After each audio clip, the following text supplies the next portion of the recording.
অতিরিক্ত police commissioner DB জনাব রেজাউল করিম মল্লিক স্যারকে আপনাদের উদ্দেশ্যে বেশ কয়েকজন বিনীত অনুরোধ জানাচ্ছি। আজ থেকে আমরা ডিবির চলমান কার্যক্রমের পাশাপাশি রমজানকে সামনে রেখে বিশেষ অভিযান শুরু করতে যাচ্ছি। এটা হচ্ছে এক ধরনের বিশেষ গোয়েন্দা অভিযান, যেটাতে ছদ্মবেশে আমাদের সদস্যরা মানুষের মধ্য থেকে অপরাধীদের শনাক্ত করতে পারবে।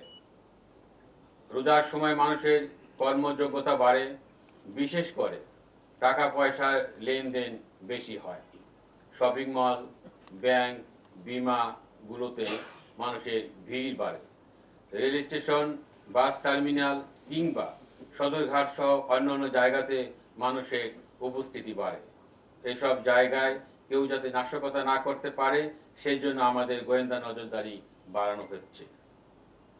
পাশাপাশি দূরের যাত্রাপথ, বিশেষ করে বাসে কোনো দুর্ঘটনা যাতে না ঘটে সে লক্ষ্যে গোয়েন্দা তৎপরতার মাধ্যমে আমরা আগে থেকেই ডিবির তথ্য প্রযুক্তির ব্যবহার বাড়াচ্ছি। আমাদের গোয়েন্দা প্রতিবেদন বলছে, চুরি, ছিনতাই, ডাকাতির সাথে যারা যুক্ত হচ্ছে তাদের বেশিরভাগের বয়স 15 থেকে 30-এর মধ্যে। এদের অনেকেই কিশোর গ্যাং, তারা বিভিন্ন অপরাধে জড়িয়ে পড়ছে। আবার কিছু ফ্যাসিস্ট পতিত রাজনৈতিক শক্তি তাদের ইন্ধন দিয়ে অপরাধ কার্যক্রমে জড়িয়ে দিচ্ছে। বিভিন্ন এলাকায় চিহ্নিত সন্ত্রাসী বাহিনীর কথা আমরা শুনতে পাচ্ছি। তাদের বিরুদ্ধে আমরা অল আউট অ্যাকশনে যাচ্ছি।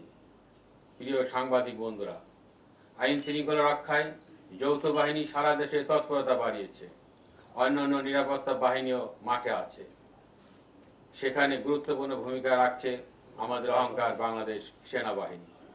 আমরা বিভিন্ন গোয়েন্দা তথ্য দিয়ে তাদের সহায়তা করছি, যা ভবিষ্যতে আরও বৃদ্ধি পাবে। প্রিয় গণমাধ্যম প্রতিনিধিবৃন্দ, আপনারা দেখছেন মহানগরীতে আইন শৃঙ্খলা পরিস্থিতি ধীরে ধীরে উন্নতি হচ্ছে। আমাদের কাজ হচ্ছে গোয়েন্দা নজরদারি শক্তিশালী করা। আমরা সে বিষয়টিতে গুরুত্ব দিচ্ছি। আমরা আশা করি কিছুদিনের মধ্যে আপনারা আরো ভালো অবস্থান দেখতে পাবেন, সে প্রত্যাশা করছি। জনসাধারণের প্রতি আমাদের আহ্বান, এখন ডিবি পরিচয়ে কেউ গোপনে তুলে নেওয়া বা সিভিল পোশাকে তল্লাশি এই ধরনের কার্যক্রম কেউ করলে আমাদেরকে অবহিত করবেন। পাশাপাশি নাশকতা করতে পারে এমন কোনো তথ্য থাকলে ডিবিকে সহায়তা করুন। আপনাদের পরিচয় গোপন রেখে, সম্পূর্ণ নিরাপদ রেখে আমরা প্রয়োজনীয় ব্যবস্থা গ্রহণ করব। এ দেশ আপনার, আমার, সকলে। দেশে শান্তি থাকলে শান্তি থাকবে জনমনে। দেশকে নিরাপদ রাখতে আইন শৃঙ্খলা বাহিনীর পাশাপাশি জনসাধারণকেও এগিয়ে আসার আহ্বান জানাচ্ছি। গুরুত্বপূর্ণ মামলা তদন্ত থেকে আরম্ভ করে চিহ্নিত অপরাধীদের গ্রেপ্তারপূর্বক আইনের আওতায় নিয়ে আসতে আমরা বদ্ধপরিকর। তারই অংশ হিসাবে ইতিমধ্যে ডিবি কর্তৃক উল্লেখযোগ্য সংখ্যক ছিনতাইকারী, ডাকাত ও অভ্যাসগত অপরাধীকে আমরা গ্রেপ্তার করতে সক্ষম হয়েছি। গুণগত মান বজায় রেখে এবং অপরাধের গুরুত্ব বিবেচনায় ডিবি কাজ করে থাকে। আমাদের কাজে যেমন সক্রিয়তা আছে, তেমনি নিশ্চিত করা হয়েছে স্বচ্ছতা ও জবাবদিহিতা। আমরা যেমন সাধারণ মানুষের ভরসার আশ্রয়স্থল হতে চাই, তেমনি অপরাধীদের জন্য হতে চাই আতঙ্ক। সে মূলনীতি নিয়েই আমরা কাজ করে যাচ্ছি। ছোট অপরাধ বড় অপরাধের জন্ম দেয়, তাই যে কোনো অপরাধ ও অপরাধীর ক্ষেত্রে আমরা নিয়েছি জিরো টলারেন্স নীতি।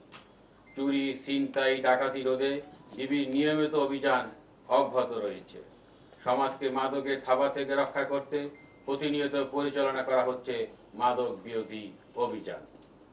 চিহ্নিত সন্ত্রাসী হোক বা যে কোনো অপরাধী হোক, ডিবির জালে তাদের ধরা পড়তেই হবে। সমাজে বিশৃঙ্খলা সৃষ্টিকারী সাধারণ মানুষের নিরাপত্তা ঝুঁকি তৈরি করে এদেরকে আমরা বিন্দুমাত্র ছাড় দিব না। পবিত্র মাহে রমজানে নগরবাসী যেন নিরাপদে ইবাদত বন্দী করতে পারেন, সেই জন্য ডিবির কার্যক্রম আরো বেগবান করা হয়েছে। আমি আত্মবিশ্বাসের সাথে বলতে পারি, নগরবাসী এ সময় অধিকতর নিরাপদ ও স্বস্তির পরিবেশে থাকবেন। যে কোনো প্রয়োজনে ডিবি আপনাদের পাশে রয়েছে।